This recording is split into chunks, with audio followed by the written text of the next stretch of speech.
केवल मात्र उस राम को, उस ईश्वर को अपने जीवन में जान लेना, अपने घट में जान लेना और अपने जीवन के वास्तविक लक्ष्य की पूर्ति कर लेना। जानते हैं कब होगा ऐसे? जिसमें उनकी लीलाओं को श्रवण करते रहेंगे और साथ साथ हम ये मनन करते रहेंगे कि भक्तों के जीवन के अंदर क्या था जो हमारे जीवन में नहीं है। क्या था उन भक्तों के जीवन में कि भगवान राम बातें हो गए उनके पास आने के लिए? क्या था माता शबरी के पास? क्या था उस भोले भाले केवट के पास? क्या था उस केवट के पास जो भगवान बरबस ही उनकी ओर लौट गए? जानते हैं क्या था?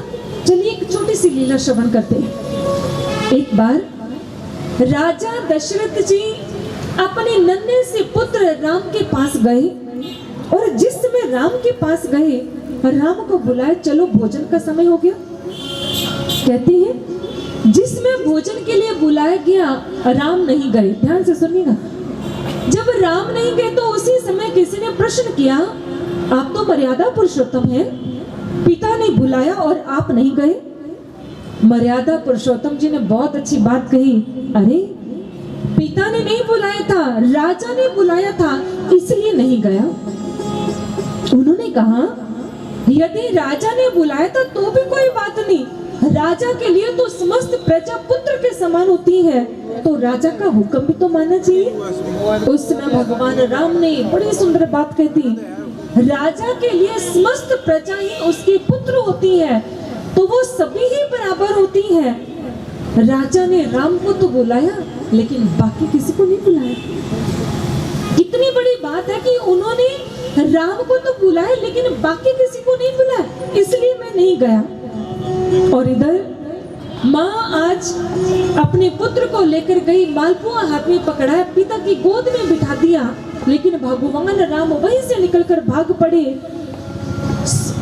कहते कि जिसमें भागे तो कोई नहीं जानता था कि ये ठुमक ठुमक कर किसकी ओर दौड़ रही है। गए तो देखा दीवार के ऊपर काक बशुंडी जी बैठे हुए हैं, जो भूखी हैं, जो भोजन की मांग कर रही हैं, जिन्हें महाप्रसाद चाहिए। भगवान राम ने ले जाकर उन्हें दे दिया। उन्हें रोज आदत होती थी, वो रोज आते और भगवान राम के हाथों से महाप्रसाद को ग्रहण करते। 84 के जीव को भी पता था कि समय के पूर्ण ईश्वर ने अवतार धारण कर लिया है। और काग बशुंडी जी जिस समय द्वापर के अंदर भगवान कृष्ण ने साकार रूप धारण किया, तो उस समय वो गोकुल के अंदर लीलाएं कर रही है, तो उस समय काग बशुंडी जी उनके पास पहुंच गए। जब पहुंचे तो भगवान कृष्ण ने कहा, अरे काग बशुंडी जी यहाँ पर कैसे आए, क्या लेने के लिए आए?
प्रसाद के ऊपर टिका हुआ है।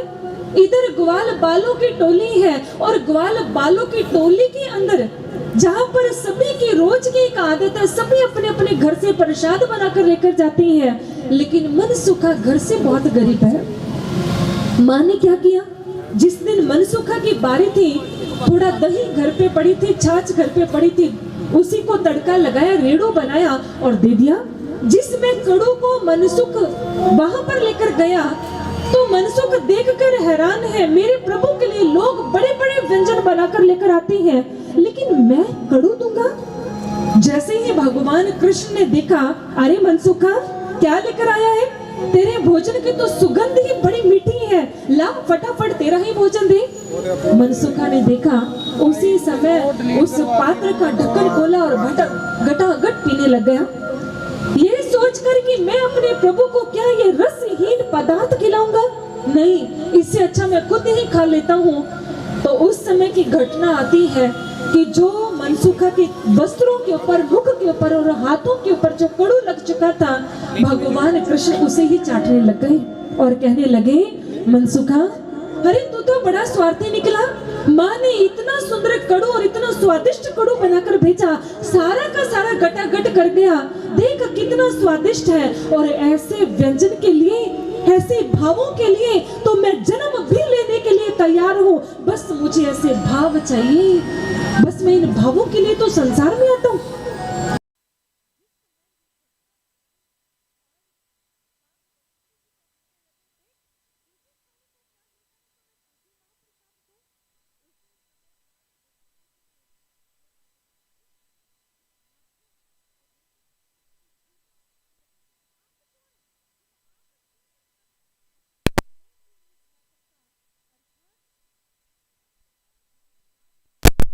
जब संसार हमें क्या सिखाती है, उस समय उन्होंने काकभशुंडी जी को कहा था, काकभशुंडी चला जा। यहाँ तक इस पंडाल में आने वाले ब्रह्मा तक संशय ग्रसित हो जाती हैं कि मैं ईश्वर हूँ या नहीं। तुम तो फिर काग हो, इसलिए संशय आने से पहले यहाँ से चले जाओ। लेकिन कौन सा संशय? भक्त जीवन के अंदर भक्ति पाने के लिए क्या क्या करता है, और जिसमें भक्त के जीवन में ऐसी लीलाएं आती है तो वो गा उठता और गाते हुए वो क्या कहता है, आई एक भजन के माध्यम से श्रवण करते हैं।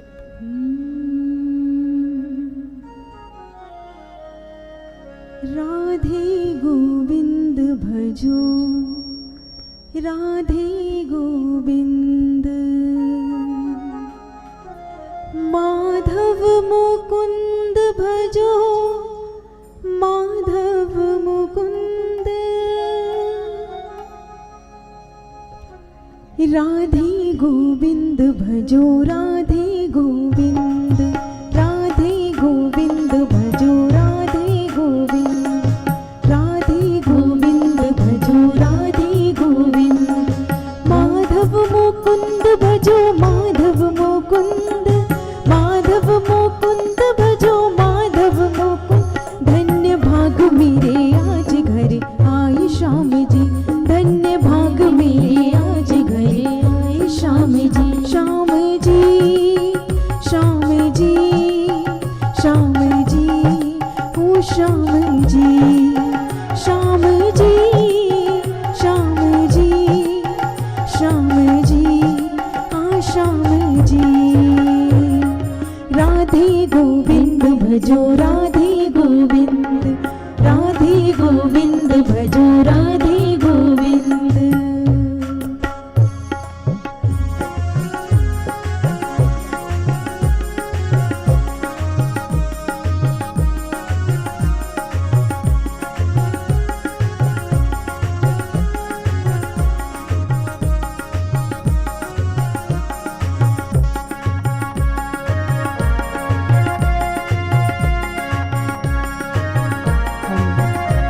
सभी ताली का साथ देंगे, मीठी मीठी ताली सभी बजाते रहेंगे और बहुत सुंदर भजन है।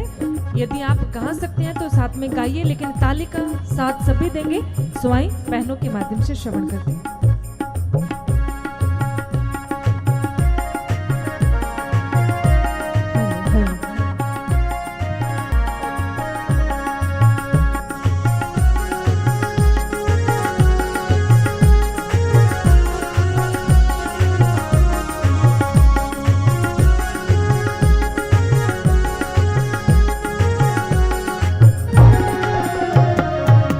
सबके सहारे श्याम हमारे, आरती वंदन गाओ, श्रद्धा भक्ति के फूलों को चरण प्रभु के चढ़ाओ। सबके सहारे श्याम हमारे, आरती वंदन गाऊं, श्रद्धा भक्ति के फूलों को चरण प्रभु के चढ़ाऊं। सोन जीवन की बगिया में आए श्याम जी, सोन जीवन की बगिया में आए श्याम जी। श्याम जी, श्याम जी, श्याम जी, हाँ श्याम जी, श्याम जी, श्याम जी, श्याम जी, ओ श्याम जी। राधे गोविंद भजो राधे गोविंद, राधे गोविंद भजो राधे गोविंद। माधव मुकुंद भजो माधव मुकुंद, माधव मुकुंद भजो माधव मुकुंद। राधे गोविंद भजो राधे गोविंद, राधे गोविंद भजो राधे गोविंद।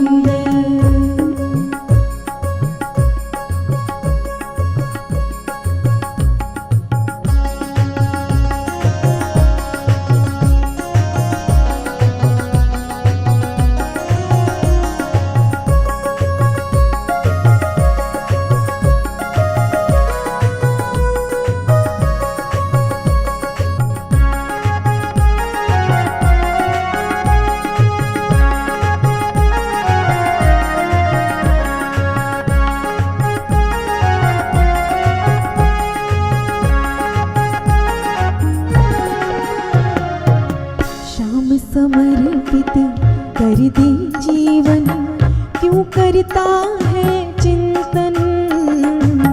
प्रभु तो स्वयं है पारस जैसे, करेंगे पल में कंचन। श्याम समर्पित कर दे जीवन, क्यों करता है चिंतन।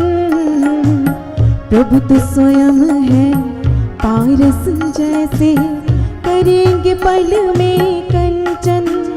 राह भटके हुओं को दिखाए श्याम जी, राह भटके हुओं को दिखाए श्याम जी। श्याम जी, श्याम जी, श्याम जी, ओ श्याम जी, श्याम जी, श्याम जी, श्याम जी, ओ श्याम जी।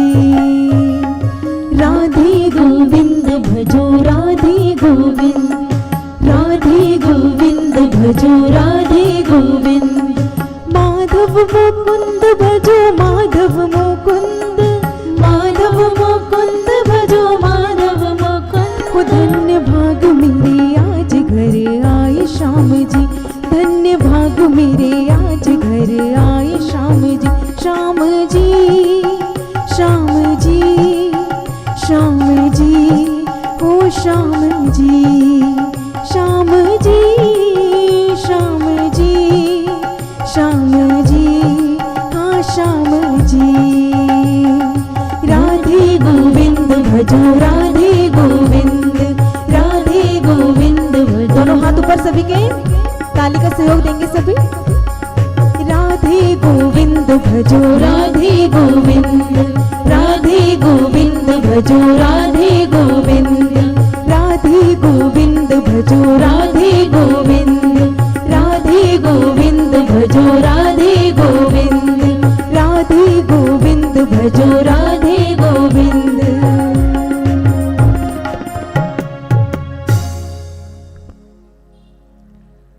कहते हैं कि एक बार भगवान शिव और मां पार्वती जी दोनों विराजमान हैं और भगवान शिव मां पार्वती जी को प्रभु की पावन कथा श्रवण करवा रहे हैं। जिस समय कथा श्रवण करवाते हैं, वैसे भी कहा जाता है हरि अनंत, हरि कथा अनंता। ईश्वर अनंत है और उनकी कथाएं भी अनंत ही हुआ करती हैं, उनकी महिमा भी अनंत ही हुआ करती है। जिसमें मां पार्वती जी को भगवान शिव कथाओं का वाचन कर रहे हैं, उनके समक्ष उन्हें सुना रही हैं और बात आती है उनके अवतरण के, किस प्रकार उन्होंने इस संसार के अंदर तन धारण किया, अवतार धारण किया। और मां पार्वती जी ने जिस समय इस बात को सुना कि भगवान राम अवतार धारण कर इस संसार के अंदर आए, तो उन्होंने भगवान शिव से प्रश्न किया, प्रभु उनके अवतार धारण करने के पीछे क्या कारण था। आप लोग भी सोच रहे होंगे, मन के अंदर विचार भी आ रहा होगा कि ईश्वर वो निराकार सत्ता जो कण कण में विराजमान है, जो कण कण में बैठा हुआ है, उसको क्या आवश्यकता पड़ती है इस संसार के अंदर अवतार धारण करने की, क्या जरूरत है वो जो निराकार है उसे देह धारण करने की, एक मानव जैसा आचरण करने की।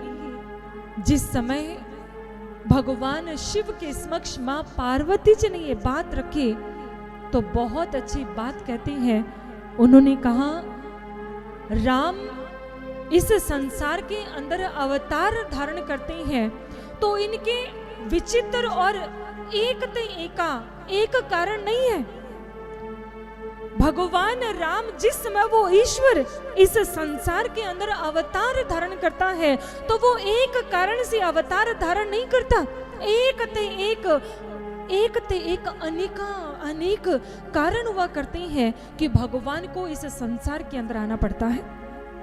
कई लोग अकबर की भांति एक बात कहते हैं, जिस समय भारत जैसी पावन भूमि पर जब अकबर ने इस बात को सुना कि ईश्वर संसार के अंदर अवतार धारण करते हैं, तो अकबर ने बीरबल से प्रश्न किया, बीरबल तो मुझे यह बता, वह ईश्वर वो परमात्मा जिस समय तुम अवतार की बात करते हो, तुम कहते हो कि वो साकार सत्ता देह धारण कर इस संसार के अंदर आती है, तो उसे क्या जरूरत है, क्या वो अपनी किसी शक्ति को नहीं भेज सकता। जब बीरबल ने इस बात को सुना तो बीरबल ने कहा, महाराज इस प्रश्न का उत्तर भी मैं आपको दूंगा। एक दिन क्या हुआ, कुछ दासियां राजा अकबर के पुत्र को लेकर नदी के किनारे पर अटकेलियां कर रही है, घूम रही है, और घूमते समय सुनने के अंदर आया कि अकबर का पुत्र दासियों से छूटकर पानी में गिर गया। जिस समय अकबर ने देखा, अकबर ने आव देखा न ताव दौड़कर आया और समस्त मूल्यवान वस्त्रों के सहित पानी में छलांग लगा दी अपने पुत्र को बचाने के लिए। जिस समय पुत्र को बचाने के लिए पानी में छलांग लगाई और जब हाथ में जब वो पकड़ता है पुत्र समझकर, जिसे वो मात्र कपड़े का बना हुआ एक गुड्डा था, कहते कि जब हाथ में आए तो बहुत क्रोध आता है, पानी से बाहर निकला और बीरबल को कहने लगा, बीरबल ये कैसा मजाक था, तुमने ये कैसा मजाक किया कि पुतले को पानी में गिराया और ये सब जगह फैला दिया कि अकबर का पुत्र पानी में गिर गया।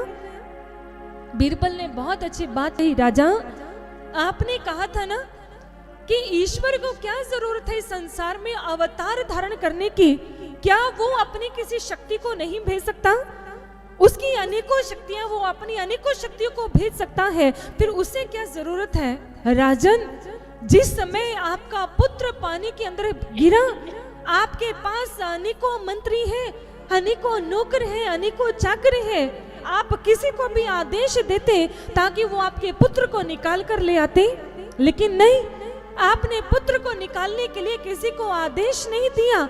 आप भी तो अपनी गौरव का भी नहीं सोचा कि आप राजा हैं, आपने यह भी नहीं सोचा कि आपको अनेकों मंत्री हैं, आपने यह भी नहीं सोचा कि मूल्यवान वस्त्र धारण करके खड़े हुए हैं, आपने कुछ नहीं देखा और आपने पानी में छलांग लगा दी।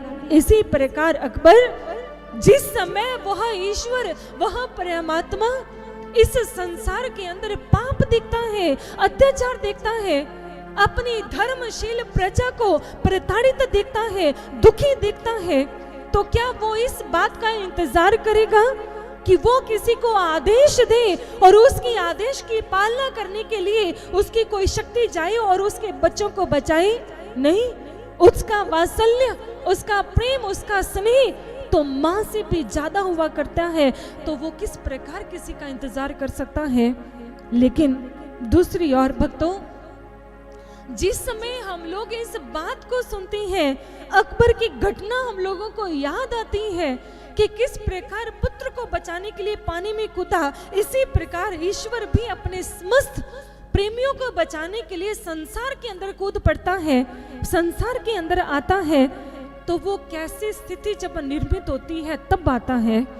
आप लोग इस बात से भिज्ञ हैं, आप लोग इस बात की जानकारी रखते हैं कि जिस समय रावण का अत्याचार चरम सीमा तक फैल गया और इधर माँ पार्वती जी भगवान भोलेनाथ जी से प्रश्न कर रही है, प्रभु बताइए कैसी स्थितियां उत्पन्न हो गई थी संसार के अंदर कि वही निराकार, वो पावन, वो अखंड सत्ता, वो वहां रह ना सकी और साकार देह धारण कर इन लोगों के अंदर आ गए। तो उस समय के अंदर भगवान भोलेनाथ ध्यान लेकर जाते हैं लंका के अंदर बैठे रावण की ओर। लंका के अंदर विराजमान उस रावण की ओर कहते हैं कि जिस समय रावण समस्त शक्तियों के साथ साथ जब वो अपने राज्य में विचरण करता है, किसी चीज की कमी नहीं है, ना बल, ना दौलत, ना धन, ना शक्ति, लेकिन रावण के मन में हमेशा एक बात रहा करती, मेरे पास सब कुछ है, लेकिन कहा जाता है ना, मृत्यु के साथ साथ वो सब कुछ यहीं पर धरा का धरा रह जाता है। तो क्यों ना मैं अमृता का वरदान प्राप्त करूं और इस संसार के अंदर उन सब वस्तुओं का भोग करूं जिनको भोगने के लिए मैं संसार के अंदर आया। जैसे ही रावण के मन के अंदर ये विचार आया तो रावण ब्रह्मदेव की भक्ति करते हैं और जैसे ही ब्रह्मदेव की भक्ति की आज ब्रह्मदेव समक्ष प्रकट हुए, रावण से पूछा, मांग रावण क्या चाहती हो? उस समय उसी रावण ने अपनी एक इच्छा समक्ष रख दी, हे ब्रह्मदेव, मुझे किसी से कोई भय नहीं है, यदि आप मुझे देना ही चाहते हो, ना धन चाहिए, ना मान चाहिए, ना सम्मान चाहिए, ना दौलत चाहिए, यदि देना चाहते हो ब्रह्मदेव तो अमृता का वरदान दे, मैं कभी ना मरूं, मैं हमेशा अमर रहूं संसार के अंदर, मैं हमेशा अमर रहूं। जिस समय ये बात कही गई उसी समय ब्रह्मदेव कहने लगे, नहीं रावण, जिस दिन तूने देह धारण की, जिस दिन तूने जन्म धारण किया, उसी दिन तुम्हारी मरने की तिथि भी निश्चित हो गई थी, इसलिए मांग, तो ये मांग सकता है तो किसके हाथों से मरना चाहता है? उस समय रावण ने एक इच्छा जाहिर की, उसने कहा, मनुष्य, जानवर, ये तो पहले से इनका मैं भक्षण करता आया हूँ, साधारण मानव मेरा कुछ नहीं कर सकते, लेकिन हाँ, यदि मैं उस तरीके से अमर हो सकता हूँ तो मुझे वरदान दीजिए, मैं नाग, यक्ष, किन्नर, देवता, गंधर्व, मुझे ये वरदान दे, इनसे मुझे कभी मृत्यु ना आए, इनसे मुझे कभी मृत्यु ना आए। जैसे ही आज ब्रह्मदेव ने इस बात को सुना, दोनों हस्त उठा दिए और तथास्तु का वरदान दिया। जैसे ही तथास्तु का वरदान दिया, आज ब्रह्मदेव तो चले गए, लेकिन रावण जैसा निरंकुश ऐसा राक्षस, जिस समय उसे यह पता चला कि नाग, किन्नर, गंधर्व, देवता भी उसे मृत्यु नहीं दे सकते, उसी समय एक अट्टहास करता है, ऐसा अट्टहास जो तीनों लोकों में गूंज गया। और उस समय वो कहता है, अरे आज से मैं ही तीनों लोकों का भगवान हूँ, तीनों लोकों का भगवान, ये तीनों लोग मेरे ही अनुशासन में चलेंगे, मैं ही आदेश दूंगा, मैं ही हुक्म दूंगा, तो ही ये तीनों लोग चल पाएंगे, मैं ही तीनों लोगों का स्वामी हूँ, जो मैं चाहूंगा वो होगा, मेरी इच्छा के बगैर यहाँ पर ना पूजा की जाएगी, मेरी इच्छा के बिना यहाँ पर कोई किसी का परमात्मा नहीं होगा, मैं ही परमात्मा बन जाऊंगा, मेरी इच्छा के बगैर किसी भी वृक्ष का पत्ता नहीं हिलेगा, मेरी इच्छा के बिना किसी को मृत्यु भी नहीं आएगी, कोई यज्ञ हवन आदि कोई नहीं हो पाएगा। जिस समय रावण ने ऐसा अट्टहास किया तो वहीं पर जो धर्मशील प्रजा रहा करती थी वह चित्कार कर उठी। उसकी ऐसी चित्कार मानो वो संसार में चित्कार करती हुई बार बार ये प्रार्थना करती है, हे प्रभु, क्या धर्म को बचाने के लिए, क्या हमारी रक्षा करने के लिए कोई संसार में आएगा। विपुला भी जिसमें रावण के अत्याचारों को देखती है, उसी समय अपने नेत्रों में अश्रुधारा भरती हुई, अश्रुधारा लेती हुई आज कभी समाज की ओर देखती है तो कभी अखंड सत्ता उस ईश्वर की ओर, और मानो उसका करुण क्रंदन बार बार वो रखती है उस ईश्वर के समक्ष। हे प्रभु, क्या मुझे कभी इस आतताई, इस निरअंकुश, इस उपद्रवी इंसान से कभी मुक्ति मिलेगी? क्या कभी इस समाज में मेरा भी कोई उद्धार करने वाला आएगा? आज जिसमें माँ विपुला की ऐसी कारुणिक पुकार को देखती है, तो चलिए विपुला को छोड़िए, और आज अनेकों विपुलाएं हैं इस समाज के अंदर जो भगवान की ओर देख रही हैं। अनेकों विपुलाएं हैं इस संसार के अंदर जो समाज की ओर देख रही हैं। क्या इस समाज के अंदर हमारा कभी कल्याण होगा?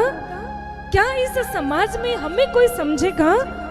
देखिए, किसी ने बड़ा सुंदर कहा, राम तुम्हारी एक नई कहानी सुनने में आई है। राम तुम्हारी एक नई कहानी सुनने में आई है। कलयुग की कलम ने बड़ी शिद्दत से बनाई है, कलयुग की कलम ने बड़ी शिद्दत से बनाई है। इधर गली चौबारों में अस्मिता का आंचल गिरता है। राम तुम हारते हो, उधर रावण हंसता है। राम तुम हारते हो, उधर रावण हंसता है। यहाँ रोज जमीन घिस घिस कर बोना होता है। राम इधर तुम हारते हो, उधर रावण हंसता है। राम तुम हारते हो, उधर रावण हंसता है। अरे, जिस समय इन चीजों को देखती हैं, भगवान शिव कहते हैं, पार्वती एक कारण हो तो बताओ।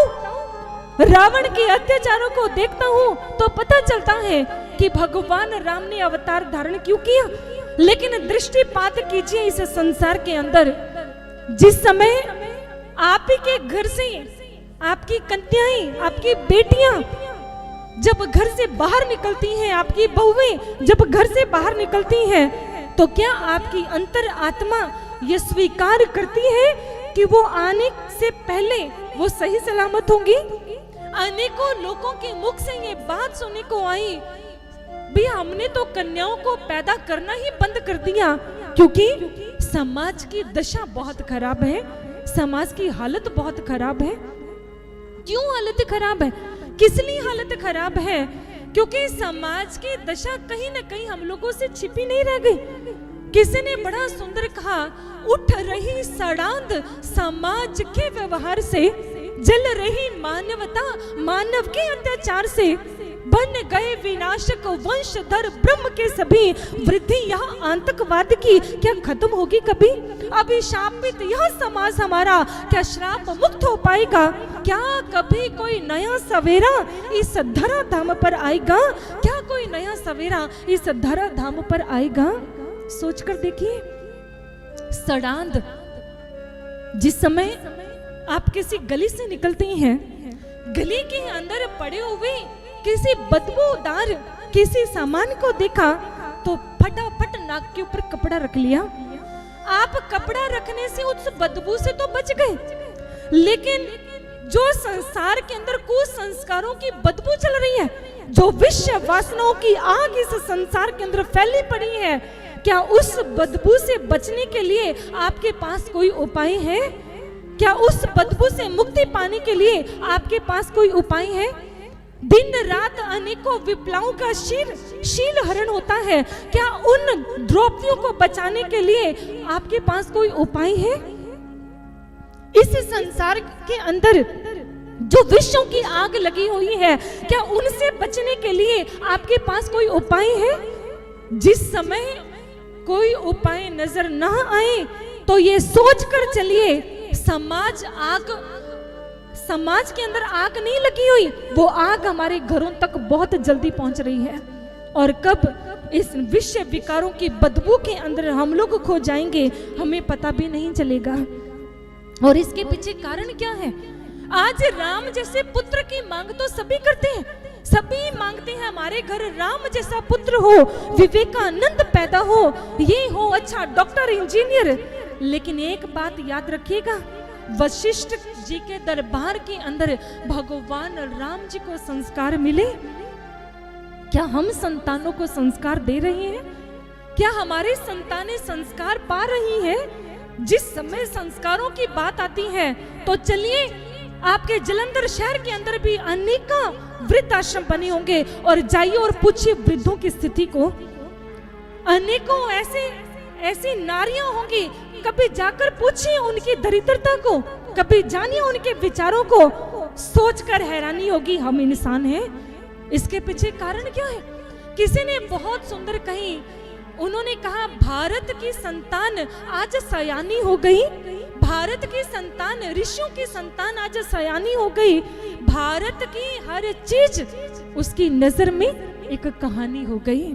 अर्थात उन्होंने कहा ऋषियों की संतान आज सयानी हो गई, ऋषियों की संतान आज सयानी हो गई, भारत के अंदर रहते हुए जो ऋषियों की संतान, उन्होंने कहा जो सयानी हो गई ना, क्योंकि भारत की हर चीज उनके लिए पुरानी हो गई। ताबीज बनाकर यूरोप जिसे पहन रहा, गीता रामायण एक कहानी हो गई, गीता रामायण एक कहानी हो गई। ये है समाज की दशा, ये है समाज की हालत। और इस हालत को लेकर मैं आप से प्रश्न करती हूँ, दिव्य ज्योति जागृति संस्थान के ये सभा, अनेकों बार इस पंडाल के अंदर आप लोगों ने साध्वी बहनों को विराजमान देखा, अनेकों बार विचारों को श्रवण किया, और विचार ये बताते हैं स्वस्थ समाज का निर्माण करने के लिए व्यक्ति को मन से स्वस्थ होना पड़ेगा। और यदि मन से स्वस्थ होना चाहते हैं तो ईश्वर का साक्षात्कार करना पड़ेगा। क्या इस पंडाल के अंदर बैठे किसी शख्स के अंदर आया कि मैं उस ईश्वर का साक्षात्कार कैसे कर पाऊंगा? शायद नहीं। ये क्या है? ये बीमार मानसिकता ही तो है, ये बीमार मानसिकता है। और इसी मानसिकता को जब जब हमारे धर्मशील लोगों ने देखा, जिसमें माँ विपुला ने देखा, तो पहुंच जाती है आज उस ईश्वर के पास और करुण क्रंदन करती हैं, ऐसी पुकार करती हैं, ऐसी पुकार जिस पुकार के अंदर ऐसा दिन रात उसके आंखों से अश्रु बहते हैं और एक पुकार करती हैं, हे प्रभु अब जरूरत है इस संसार के अंदर आपको अवतार धारण करने की। और ग्रंथ ये बताते हैं जब जब हुई धर्म की हानि, बाढ़े असुर अधम अभिमानी, करही अनीति जाय नहीं परनी, सीधई विप्र धेनु सुर धरनी, तब तब धरी प्रभु विपद शरीरा, हर ही कृपा निधि सज्जन पीरा। अर्थात गोस्वामी तुलसीदास जी कहते हैं कि जिस समय संसार की ऐसी स्थिति को और जिस समय विपुला की पुकार को वो सुनता है, तो ग्रंथ ये बताता है वो सज्जनों की पीड़ा को हरने के लिए संसार के अंदर अवतरित होता है। और भगवान कृष्ण जी गीता जी में बड़ा सुंदर कहते हैं, यदा यदा ही धर्मस्य ग्लानिर्भवति भारत अभ्युत्थानं धर्मस्य तदात्मानं सृजाम्यहं पृत्तनाय साधूनां विनाशाय च दुष्कृतां धर्म संस्थापनार्थाय संभवामि युगे युगे। धर्म संस्थापनार्थाय संभवामि युगे युगे। वो हर युग में अवतार धारण करता है, लेकिन उससे पहले माँ विपुला की कैसी करुण पुकार है। आइए आज हम भी अपनी पुकार को रख दें, क्योंकि आज भी घर घर में रावण बैठा हुआ है। आइए ऐसी पुकार करें कि वो ईश्वर हम पे दया करे और हमारे घटों में प्रकट हो जाए। और कैसी पुकार है, आइए श्रवण करते हैं। हे करुणा कर कौन है तुझ बिन, देगा जो सहारा, भक्त जनों के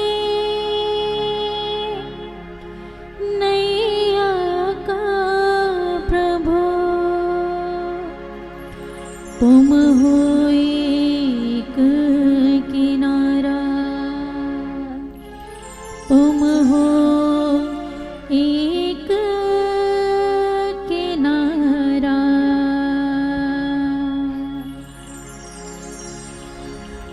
जाओ प्रभु आ जाओ, अब आ जाओ प्रभु आ जाओ, आ जाओ प्रभु आ जाओ, अब आ जाओ प्रभु आ जाओ, आ जाओ प्रभु आ जाओ, अब आ जाओ प्रभु आ जाओ, आ जाओ प्रभु आ जाओ, अब आ जाओ प्रभु आ जाओ, आ जाओ,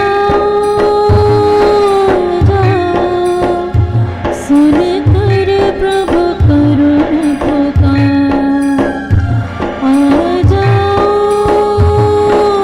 जाओ, सुन कर प्रभु करुण पुकार, करुणा करो विपदा हरो प्रभु आ जाओ एक बार, करुणा करो विपदा हरो प्रभु आ जाओ एक बार, आ जाओ प्रभु आ जाओ, अब आ जाओ प्रभु आ जाओ, आ जाओ प्रभु आ जाओ, अब आ जाओ प्रभु आ जाओ।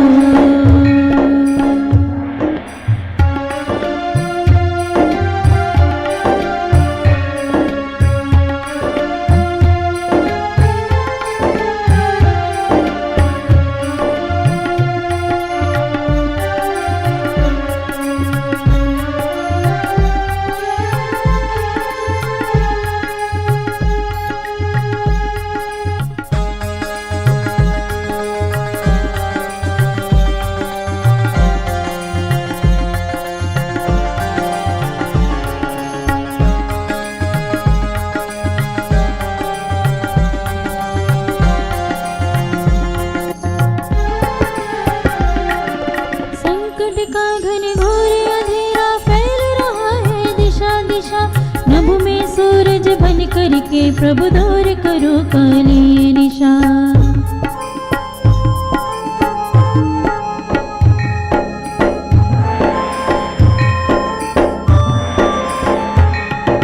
संकट का घन घोर अंधेरा फैल रहा है दिशा दिशा, नभ में सूरज बन करके प्रभु दूर करो काली निशा, पीड़ा हरो विनती सुनो हे जग के पालनहार, पीड़ा हरो विनती सुनो हे जग के पालनहार, जग के पालनहार, आ जाओ प्रभु आ जाओ, अब आ जाओ प्रभु आ जाओ, आ जाओ प्रभु आ जाओ, अब आ जाओ प्रभु आ जाओ।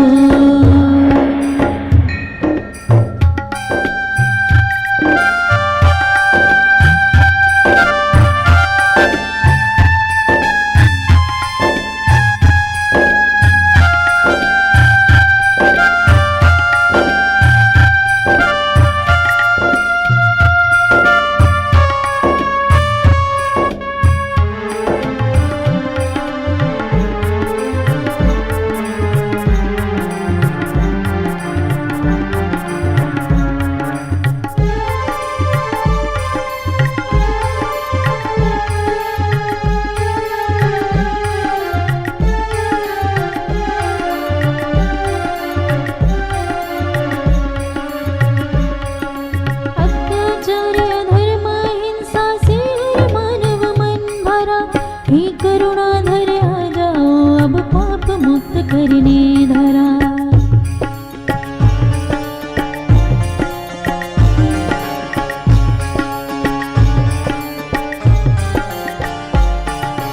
अत्याचार अधर्म हिंसा से हर मानव मन भरा, हे करुणाधर आ जाओ अब पाप मुक्त करने धरा, अज्ञानता का थम हरो करो दुष्टों का संहार, अज्ञानता का थम हरो करो दुष्टों का संहार, दुष्टों का संहार, आ जाओ प्रभु आ जाओ, अब आ जाओ प्रभु आ जाओ, आ जाओ प्रभु आ जाओ, अब आ जाओ प्रभु आ जाओ, अब आ जाओ प्रभु आ जाओ, अब आ जाओ प्रभु आ जाओ।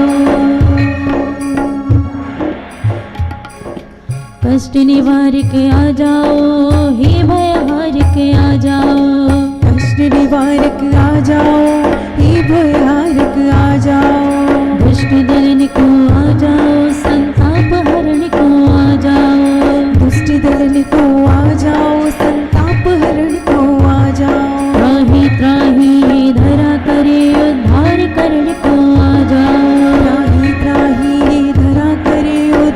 करण को आ जाओ, कष्ट निवारक आ जाओ, हे भयहारक आ जाओ, दुष्ट दलन को आ जाओ, संताप हरण को आ जाओ, त्राहि त्राहि ये धरा करे उद्धार करण को आ जाओ। आ जाओ, सुन कर प्रभु करुण पुकार। आ जाओ, सुन कर प्रभु करुण पुकार। आ जाओ, सुन कर प्रभु करुण पुकार। आ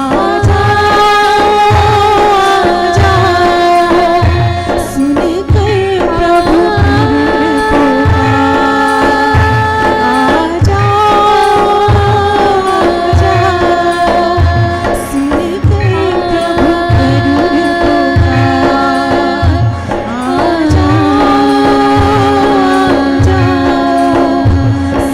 कर प्रभु करुण पुकार। सुन कर प्रभु करुण पुकार। सुन कर प्रभु करुण पुकार। सुन कर प्रभु करुण पुकार। सुन कर प्रभु करुण पुकार। सुन कर प्रभु करुण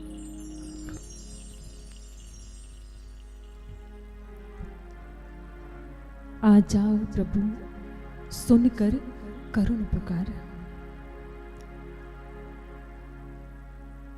आपने सुना विपुला ने माँ विपुला ने प्रार्थना की और भगवान राम अयोध्या में साकार देह धारण करते हैं और विपुला की पीड़ा हरने के लिए संसार में आते हैं। आप सभी को ये भासित हो रहा होगा, ये लग रहा होगा कि शायद माँ विपुला की प्रार्थना से अयोध्या में राम का प्राकट्य हुआ, लेकिन अब तो कलयुग है जी, अब थोड़ा ना राम का प्राकट्य हो सकता है। यदि आप लोग इस सोच से संबंधित हैं, आप लोग भी सोच रहे हैं कि कलयुग के अंदर राम का प्राकट्य नहीं हो सकता या होगा तो हमें कैसे पता चलेगा। और कई सोचते हैं कि शायद वो जब ईश्वर आता है ना तो वो आकर कह देता मैं आ चुका हूं, आ जाओ मेरे पास, पर नहीं। चलिए एक छोटी सी घटना की ओर।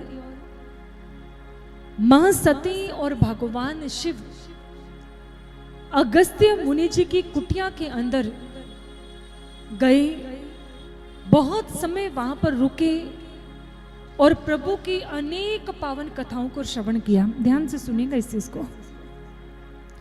कथाओं को श्रवण कर ये सारा सुना किस प्रकार भगवान राम ने अवतार धारण किया है, कैसे वो संसार में आए हैं पीड़ाओं को हरने के लिए। और जब वो वापस आ रहे थे आकाश मार्ग की ओर से, तो उन्होंने भगवान राम को लीला करते हुए देखा। आप जानते होंगे वो कैसी लीला कर रहे थे। कभी वृक्षों के पास जाते हैं, लताओं के पास जाते हैं, पत्तों के पास जाते हैं। क्या आपने मेरी सीता को देखा है? क्या आपने मेरी सीता को देखा है? मां सती भगवान शिव के साथ, शिव की अर्धांगिनी शिव के साथ रहती है, हमेशा अनेकों शुभ विचारों को श्रवण करती है और भगवान राम को लीला करते हुए देखा। और भगवान शिव जिस समय भगवान राम की पावन लीला को देखते हैं तो वहीं पर खड़े हुए दोनों हाथ जोड़ लिए और कहने लगे, जय सच्चिदानंद जग पावन, अस कहे चलो मनोज न सावन, चले जात शिव सती समेता, पुन पुन पुलकित कृपा निकेता। मां सती ने जिस समय श्रवण किया, सुना, अच्छा जो सर्वव्यापक है, जो अखंड है, जिसका कभी विनाश नहीं होता, वो संसार में देह धारण कर कर आ चुका है, लेकिन क्या ये अखंड है? मां बार बार भगवान शिव की ओर प्रश्नवाचक दृष्टि से देख रही हैं। ये क्या? भगवान शिव की बातों को सुनकर गोस्वामी तुलसीदास जी बताते हैं, सती के मन के अंदर संशय पैदा हो गया। उन्होंने कहा, सती जो दशा शंभु के देखी और उपजा संदेहो विशेषी, शंकर जगत बंदे जगदीसा, सुर नर मुनि नावत सीसा, सुर नर मुनि नावत सीसा।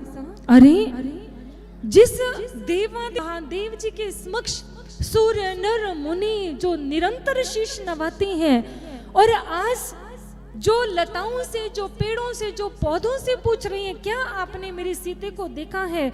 वो तो निरंतर, वो तो निरा भोगी प्रतीत होता है, और ये कह रहे हैं जय सच्चिदानंद जग पावन। माता सती के भ्रम को देखते हुए भगवान शिव माता सती को समझा रही हैं। क्या समझा रही हैं? गोस्वामी तुलसीदास जी एक चौपाई के माध्यम से बड़ा सुंदर एक बात बताते हैं, और क्या कह रहे हैं आइए श्रवण करते हैं। हो भवसागर चह पार जो पावा, हो राम कथा ता कह दृढ़ नावा। राम सिया राम जय जय राम, राम सिया राम जय जय राम। विषयन कहे पुनि हरि गुण ज्ञामा, श्रवण सुखद और मन अभिरामा। राम सिया राम जय जय राम, राम सिया राम जय जय राम। बोलो राम सिया राम जय जय राम, जय राम। भगवान शिव मां पार्वती जी को समझाते हुए कहते हैं, पार्वती, भगवान राम का नाम लेने मात्र से जिसके लिए दृढ़ नौका बन जाती है भव सागर से पार होने के लिए, गोस्वामी तुलसीदास जी कहते हैं कि जिनका नाम लेने से एक दृढ़ नौका बनती है भव सागर से पार होने के लिए, आज माता सती उन्हीं राम को देखकर संशय ग्रसित हो उठी। क्या ये ईश्वर है? और जिस समय माता सती जी के मन के अंदर ये संशय जागा, ये संदेह पैदा हुआ, तो उस समय भगवान शिव माता सती की स्थिति को देखते हुए माता सती को समझा रही हैं, और समझाते हुए बड़ा सुंदर कहते हैं, मुनि धीर जोगी सिद्ध सतत बिमल मन जही ध्यावही, कही नीति निगम पुराण आगम जासु कीर्ति गावही, सोई रामो व्यापक ब्रह्म भुवन निकाय पति माया धनी, अवतर्यो अपनी भक्त हित निच रघुकुल मणि, अवतर्यो अपनी भक्त हित निच रघुकुल मणि। हे सती, ये रघुकुल नाथ है, ये संसार के अंदर अपने भक्तों की रक्षा हेतु संसार में इन्होंने अवतार धारण किया है, और जब माता के संशय का निवारण नहीं हुआ तो उस समय भगवान शिव बड़ी अच्छी बात कहते हैं, जो तुमरे मन अति सन देहु तो किन जाई परिचा लेहु, तब लगी बैठ अयो बट छाई, जब लगी तुम्हें एहू मोहि पाई। माता सती ने जैसे ही सुना, अच्छा भगवान शिव कह रहे हैं कि मैं परीक्षा ले लूं, जाकर देख लूं कि वो ईश्वर है या नहीं है।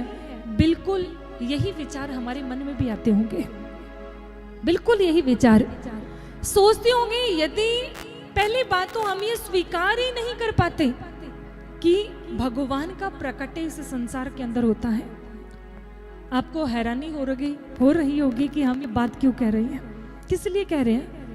लगभग जब ये बात किसी के समक्ष भी रखती है ना, तो सभी के मनों में एक हैरानी होती है। क्या वास्तव में ऐसा होता है?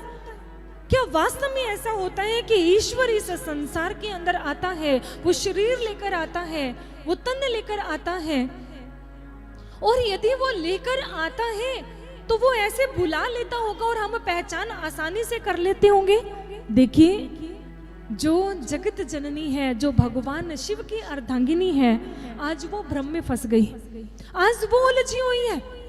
तो क्या आप लोग इस बात को स्वीकार नहीं कर पा रहे कि यदि भगवान शिव की अर्धांगिनी इस संशय से ग्रसित हो सकती है, तो क्या हम नहीं हो सकते?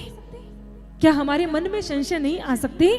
आ सकते हैं, क्योंकि याद रखिए, राम दवा है, रोग नहीं। इस चीज को हमेशा याद रखिए, राम दवा है, रोग नहीं, सुन लेना। राम त्याग है, भोग नहीं, सुन लेना। राम त्याग है, भोग नहीं, सुन लेना। राम क्षमा है, क्रोध नहीं, सुन लेना। राम सत्य है, शोध नहीं, सुन लेना।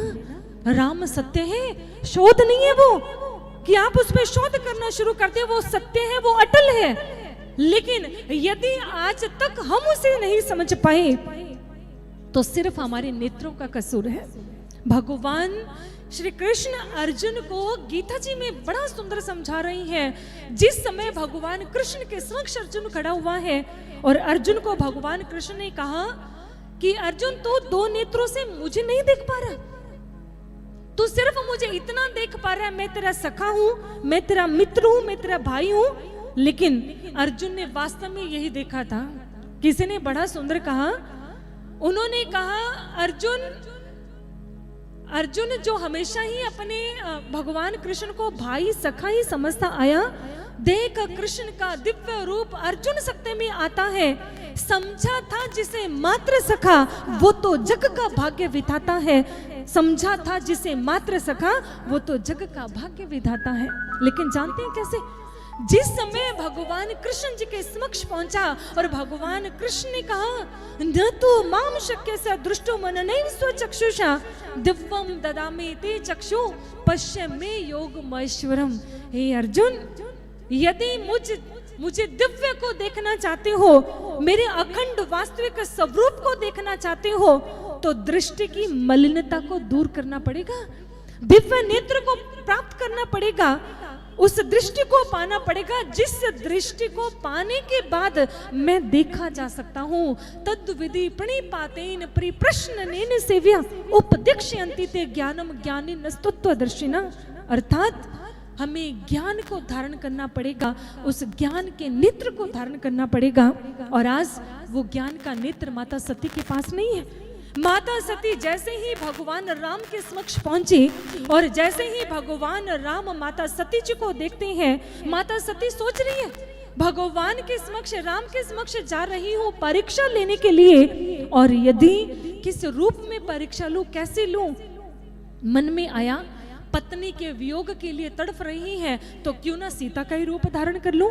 सीता का रूप धारण किया और जैसे ही भगवान राम के समक्ष पहुंची, तो उसी समय भगवान राम ने पहले से ही हाथ जोड़ लिए। जोर पान प्रभु किन्हे प्रणाम, पिता सहित लीने निज नाम, कहो बहोरी कहा वृष के तू, विपन अकेली फिरहि कहीं है तू। माँ सती ने जैसे ही सुना, उसी समय माता सती को पछतावा होता है, मैं शंकर कर कहा न माना, निज अज्ञान राम पर आना। अर्थात मेरा ये अज्ञान था कि मैं भगवान शिव की बातों पर विश्वास नहीं कर पाई। बिल्कुल ऐसे ही हमें भी विश्वास नहीं होता। और जानते क्यों नहीं होता? इसके पीछे एक ही कारण है, हम भी ईश्वर को परखने के लिए हम लोगों ने बचपन से व्रत किए, उपवास किए, धार्मिक ग्रंथों को कंठस्थ किया, पढ़ा, बड़े से बड़ा लेक्चर, बड़े से बड़ा विचार, हमसे ज्यादा ज्ञान आपकी उम्र दराज शायद आप लोगों को होगा। लेकिन एक बात याद रखिए, हमारे महापुरुषों ने कहा, राम अतर्क बुद्धि मन वाणी, परमात्मा तर्क वितर्क का विषय नहीं है, परमात्मा बुद्धि और मन वाणी का विषय नहीं है। यदि उसको परखना चाहते हो, उसे जानना चाहते हो, तो उन्होंने कहा राम भक्ति चिंतामणि सुंदर, बसई गरुड़ जाके उर अंतर, परम प्रकाश रूप दिन राति, नहीं कछु चाहिए दिया घृत बाती। रावण ने भी तो यही सोचा था ना, रावण भी तो यही कह रहा था कि मैं जिस समय जानकी को उठाने के लिए जाऊंगा, उससे पहले उन्होंने मारीच को सोने का मृग बनाकर भेज दिया, जाकर सीता जी के समक्ष जा, यदि राम ने सोने के मृग का शिकार किया तो मैं जान लूंगा वो मात्र तो वनवासी है। यदि वो सोने का मृग का शिकार नहीं करेंगे ना, तो मुझे पता चल जाएगा, उन्हें पता चल जाएगा कि उनकी बनाई हुई सृष्टि में सोने का मृग तो है ही नहीं। रावण ने बुद्धि से परखा। ऐसे अनेकों लोग आए जो बुद्धि से परखने वाले थे, लेकिन संत कबीर महाराज जी ने बड़ी सुंदर बात कही, तू कहता है कागज लेखी, मैं कहता हूँ आंखन देखी, तेरा मेरा मनुआ कैसे एक होई रे। अर्थात मैं आंखों देखी बात करता हूँ और तो कागजों में लिखी बात करता है।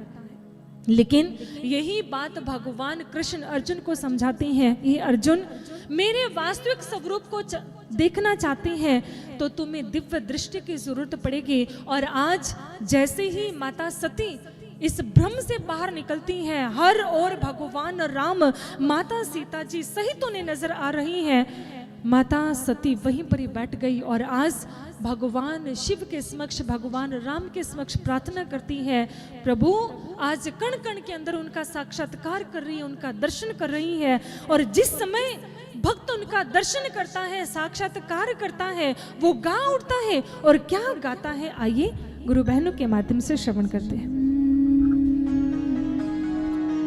राम नाम है जीवन ज्योति, राम का नाम है प्यारा।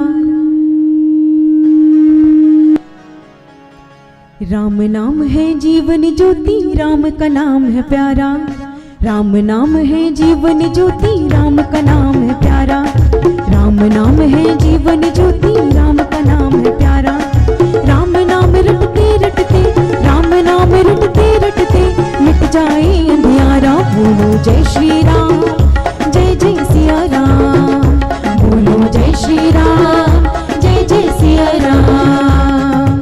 राम नाम है जीवन ज्योति, राम का नाम है प्यारा। राम नाम है जीवन ज्योति, राम का नाम है प्यारा। राम नाम रटते रटते, राम नाम रटते रटते, मिट जाए अंधियारा। बोलो जय श्री राम, जय जय सिया राम।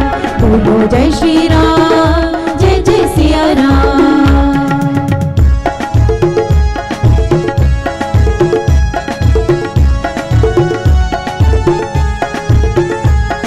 ताली जरा सभी साथी, जो ठंड लग रही है ना थोड़ी सी, वो भी भाग जाएगी।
श्रद्धा रखता सब दुखों को वो हर लेता। प्रभु में जो भी श्रद्धा रखता सब दुखों को वो हर लेता। राम नाम रटते रटते, राम नाम रटते रटते मिट जाए अंधियारा। बोलो जय श्री राम, जय जय सिया राम।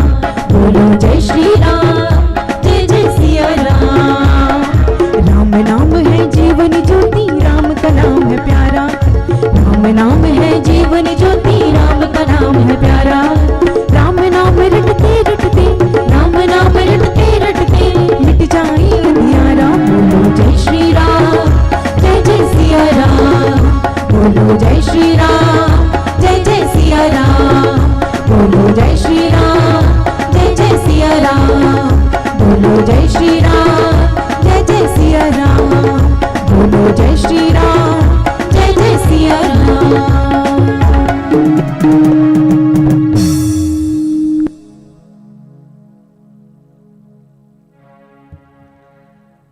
बोलो जय श्री राम।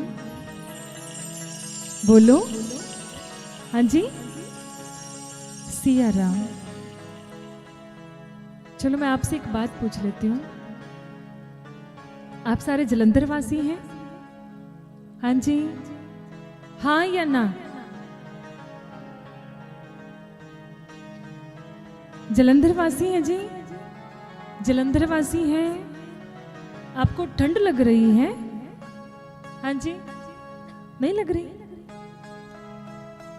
चलो अब आप ही बताइए कि आप ईश्वर से प्रेम करते हैं या नहीं करते? हाँ या ना में जवाब दीजिए, गर्दन मत हिलाइए। हाँ जी, हाँ नहीं, हाँ जी, हाँ जी। कौन कौन करता? चलो हाथ खड़ा करते हैं, थोड़ा थोड़ा करते हैं, सभी करते हैं। अब मैं आपसे एक बात पूछना चाहती हूं, जो भजन का गायन चल रहा था, बोलो बोलो बोलो जय श्री राम, बोलो सिया राम। अब मैं ये पूछना चाहती हूं आपसे कि हमारे पास ये क्या है? क्या है जी? हाथ। भोजन आपको किस में अच्छा लगता है? हाँ जी, भोजन जिस समय आप कहीं करने जाओ, कोई आपके हाथ पे रोटी रख दे और ऊपर सब्जी डाल दे तो कैसा लगेगा? कैसा लगेगा जी? अच्छा या बुरा? भोजन किस में अच्छा लगता है? थाली में। और भजन किस में अच्छा लगता है? किस में जी? ऊंचा बोल के बताइए। ताली में। हमने एक बार देखा, 2 बार देखा, 3 बार देखा, हम सोच रहे हैं कि शायद जलंधर वासी, इस एरिया के लोग कंजूस ही बहुत है। कंजूस है ना? कंजूस है जी? मान लो, मानने में शर्म नहीं होती, स्वीकार कर लेना चाहिए कि हाँ जी हम कंजूस हैं। यदि नहीं है, यदि आप कंजूस नहीं है तो फिर आपके तो हर भजन में कंजूसी नजर आ रही। ना जागोश में आप दिल खोलकर जागोश लगाते हो और ना भजन में आप ताली बजाते हो। आपको देखकर मुझे एक घटना याद आ गई, सुना दूं? सुना दे जी? ठंड तो नहीं लग रही कहीं आपको फिर और ठंड लगने लग जाए? लगभग जब प्रोग्राम चल रहा होता है, आप भजनों के साथ खूब एंजॉय करो, गाओ, ताली बजाओ, समय कैसे निकलता है पता भी नहीं चलता। लेकिन आप हैं कि हमें ऐसा लग रहा है कि हमारे सामने मूर्तियां बिठाई हुई हैं और हम बस सुना रहे हैं उनको। आप हमारे साथ इन्वॉल्व हो, हम आपको बार बार बुला रहे हैं, बार बार जयकारे के लिए कह रहे हैं, और जब तक आप हमारे साथ इन्वॉल्व नहीं होगे, आप मिक्स नहीं होंगे, आप गाएंगे नहीं, साथ में बजाएंगे नहीं, ईश्वर की कृपा को पाना है ना, तो मैंने आपको पहले भी बताया था कि सब कुछ भूल जाओ। अक्सरात हम लोग एक बात कहते हैं कि ईश्वर को पाने के लिए जो सबसे अच्छी उम्र होती है वो कौन सी होती है? कौन सी उम्र होती है? हाँ जी, सोच रहे होंगे पता नहीं कौन सी होती है, लेकिन मैं बता देती हूँ, बचपन। आप जानते हैं क्यों बचपन होता है? क्योंकि बचपन में बच्चे के पास कोई छल नहीं, कपट नहीं, मान सम्मान की चिंता नहीं, किसी भी प्रकार की कोई चिंता नहीं होती। उस समय उसको जिस ओर लगाया जाए वो उसी ओर झुक जाता है। और आप लोगों को देखकर मुझे घटना याद आ रही है। कहते कि एक बार एक डॉक्टर ने एक क्लिनिक खोल लिया और उस क्लिनिक के अंदर एक डॉक्टर और काफी उसका स्टाफ था जो हर बीमारी का इलाज किया करता। एक दिन क्या हुआ, एक व्यक्ति क्लिनिक के आगे से निकला और उसका ध्यान पड़ा क्लिनिक के आगे बिल्कुल फ्रंट के ऊपर सामने एक बहुत बड़ी फ्लेक्स रखी हुई थी और उसके ऊपर लिखा था इलाज होने के 500 और यदि इलाज नहीं हुआ तो 1000 वापस। लेना चाहते हो 1000? मुझे पता आप लेना चाहेंगे, पक्का लेना चाहेंगे। चलिए चलते हैं फिर उस क्लिनिक के ऊपर। जिस समय उन्होंने, उस व्यक्ति ने उस क्लिनिक को देखा, मुझे लगता है इनमें से कोई होगा, जो होगा उसको पता चल जाएगा। कहते कि वो क्लिनिक के अंदर चला गया और डॉक्टर को जाकर कहने लगा कोई रोग नहीं है, कोई प्रॉब्लम नहीं है, कोई समस्या नहीं है। सोच रहा है कि कोई बात नहीं, इलाज के 500 वैसे 1000 कुछ तो मिलेंगे, चलता हूं। डॉक्टर के पास जाकर कहने लगा डॉक्टर साहब क्या करूं, कुछ दिन से जीभ का टेस्ट बिल्कुल खराब हुआ पड़ा है, तो कोई टेस्ट ही नहीं आता, जो कुछ खाता हूँ सब कुछ बेकार जाता, पता ही नहीं चलता क्या खा रहा हूँ क्या नहीं खा रहा। डॉक्टर ने क्या किया, कोई बात नहीं, आपका इलाज यहाँ पर बहुत अच्छे से होगा। कंपाउंडर को बुलाया और बुलाने के बाद उसको कहा आप उस अलमीरा के अंदर जो बॉक्स पड़ा है उसमें 3रे नंबर की दवाई निकालिए और उसके 5 ड्रॉप इस भाई की जीभ पे टपका दीजिए। तो क्या हुआ, जिस समय वो बूंदें जीभ पर टपकाई गई तो अभी 2 बूंदें ही पड़ी थी, वो चिल्ला उठा रहे नहीं नहीं ये तो मिट्टी का तेल है, नहीं नहीं ये तो मिट्टी का तेल है। डॉक्टर कहता बधाई हो, जीभ का टेस्ट सही सलामत वापिस आ गया, निकालो 500 रुपए। मुश्किल तो नहीं हो रही 500 रुपए निकालने में।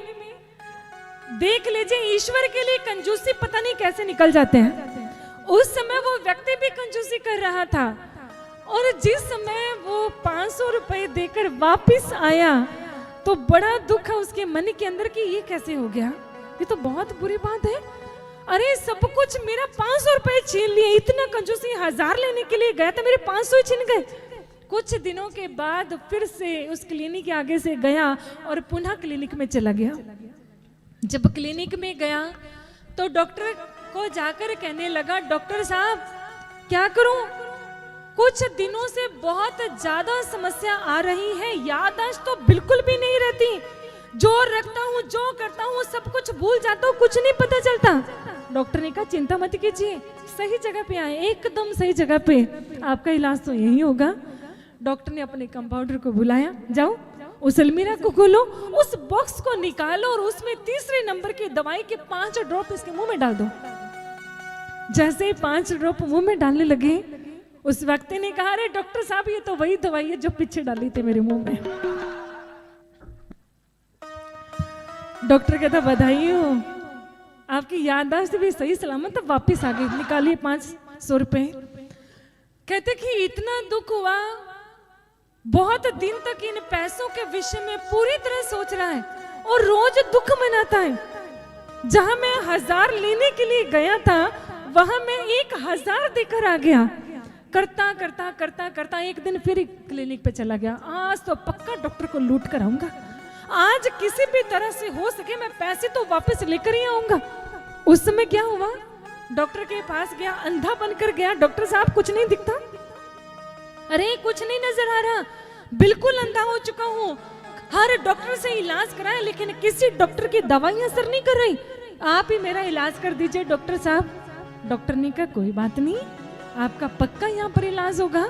डॉक्टर ने कंपाउंडर को बुलाया, जाओ वो बॉक्स वो दवाई निकालो और इसकी आंखों में डाल दो। जिस समय वो दवाई आंखों में डाली गई, चालाक तो बहुत था, उसमें कहने लगा आज तो इस डॉक्टर से पैसे लेकर ही जाने हैं। जिसमें दवाई डाली गई उस समय डॉक्टर ने कहा, अरे कुछ दिखना शुरू हुआ, लग रहा है कि कुछ दिख रहा है। उसने कहा ना, कुछ नहीं दिख रहा। कहते हैं कि आपके क्लिनिक के बाहर कुछ दिन पहले पड़ा था, इलाज हुआ तो 500 नहीं तो 1000 वापस। तो आज आपके इस ड्रॉप से मेरा इलाज नहीं हुआ, तो आप निकालिए 1000 रुपए का नोट। डॉक्टर ने क्या किया, जेब में हाथ मारा और 500 का नोट निकाल कर उस व्यक्ति के हाथ पर रख दिया। जिसमें हाथ पर रखा, जैसे ही उसने देखा अरे 500 का नोट, उसी समय डॉक्टर के सामने क्या, डॉक्टर साहब ये 1000 नहीं तो 500 है। डॉक्टर ने वो भी उठा लिए। कहते बधाई हो, आंखों की रोशनी भी आ गई। अर्थात कहते कि जो अंधापन था वो भी दूर हो गया। बधाई हो, निकाली 1000 रुपए, फिर 1000 रुपए निकाले और वापस आया। आज मुझे भी आप लोगों की यही स्थिति नजर आ रही है। ऐसे लग रहा है किसी ने आपके रोज रोज 1000 रुपए लूटे हैं और आज इस उदासी को लेकर आप पंडाल में बैठे हुए हैं। लूट लिया किसी ने, लूट लिया जी। कोई घाटा, कोई कमी, कोई पेशी, कुछ नहीं है। तो फिर आप इतने उदास, इतने निराश क्यों हैं?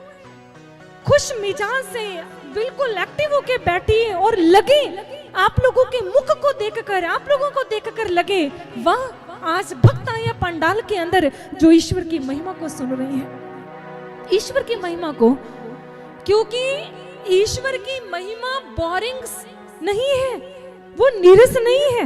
ईश्वर की महिमा में और ईश्वर में तो रस ही रस है। गुरुदेव श्री आशुतोष महाराज जी बहुत सुंदर बात कहते हैं। गुरुदेव ने कहा, संसार की व्यर्थ चिंताओं के अंदर किस रस को ढूंढते हो?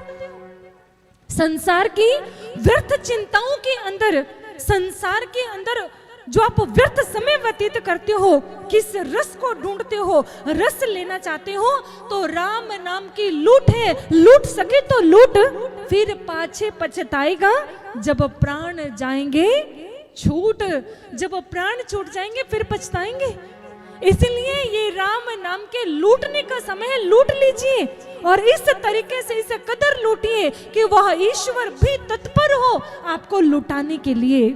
और आज माता सती के ब्रह्म को देखकर आपको भी आश्चर्य हो रहा होगा, क्योंकि कंस जिस समय मरने लगा तो उस समय उसने भगवान कृष्ण को कहा था, कृष्ण ईश्वर थे तो बता क्यों नहीं दिया कि मैं ईश्वर था, मैं आपके पास आ जाता।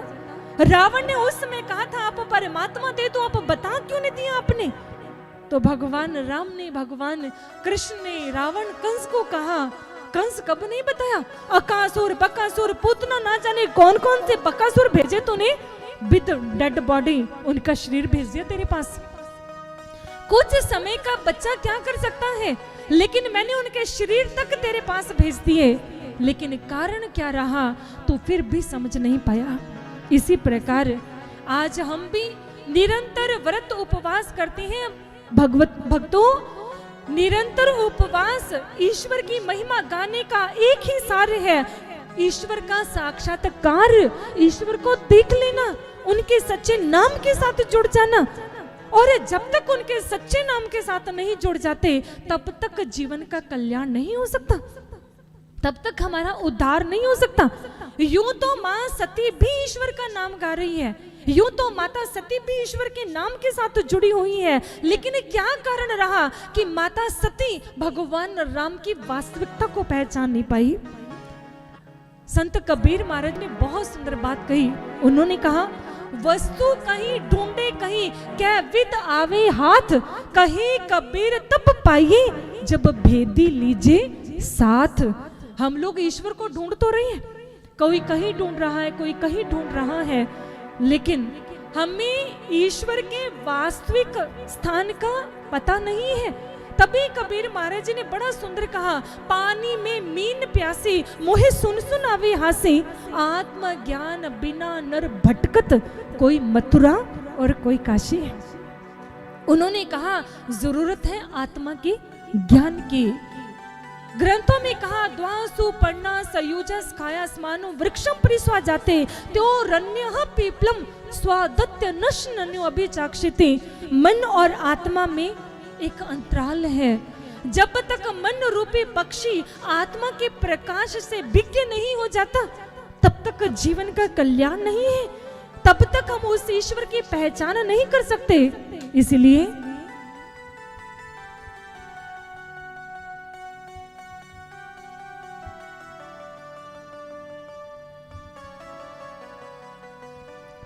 जरूरत है उस ईश्वर को, उस परमात्मा को जानने के लिए। और जब जब इन बातों को सुनते हैं तो आप, हो सकता है हमारे परिवारों के अंदर धार्मिक ग्रंथ रखे जाते हैं, अनेकों बार धार्मिक ग्रंथों का पठन पाठन किया, आप लोगों ने बहुत अच्छे से किया होगा, बहुत अच्छे से पढ़ा, उनको सुना, और भगवान कृष्ण बार बार हमारे धार्मिक ग्रंथों में श्री गीता जी के अंदर लिख रही है। उन्होंने बहुत सुंदर कहा, उन्होंने कहा इमं विवस्वते योगम प्रोक्त वानः मव्ययम विवस्वान मन में मनु ऋष्वाकय ब्रवीत। जिस नाम के लिए, जिस नाम से लोग कोसों दूर है, जिस ईश्वर से लोग कोसों दूर है, उस नाम को जानना पड़ेगा। और उसी नाम को मैंने सूर्य को दिया, सूर्य ने अपने पुत्र मनु को दिया, और मनु ने आगे राजा इक्ष्वाकु को प्रदान किया वो नाम। क्योंकि अक्सरात आज हम भी जिस समय इस बात को सुनते हैं ना कि राम नाम की लूट है, लूट सके तो लूट, हम लोग कहते हैं कि हम लूट तो रहे हैं, राम के नाम को तो लूट रहे हैं। ये लूट ही तो है जो दिन रात हमारे जीवन के अंदर आ रही है। लेकिन हैरानी होती है, हम लोगों ने अनेकों नाम हम ईश्वर के लेते हैं, और अनेकों लोग हैं जो हमें देने वाले हैं राम का नाम, लेकिन भगवान कृष्ण किस नाम के लिए कह रही हैं? गीता जी के अंदर बड़ा सुंदर कहा, अव्यक्त अव्यक्तो अक्षर इत्युक्त सतमाहु परमाम गतिम। उन्होंने कहा वो अव्यक्त है, लेकिन हम लोग जो भी नाम लेते हैं वो व्यक्त है। राम कृष्ण या फिर इसके अलावा जो भी हमने नाम लिए, वो उनके अंदर जो जो गुण देखे, उन गुणवाचक नामों को हम लोगों ने लिया। और ऐसे गुणवाचक नाम तो माता सती जी को भी पता था, ऐसे अनेक गुणवाचक नाम तो माँ भी जानती थी, लेकिन माँ भी फिर भी भ्रम के अंदर फंसी रही।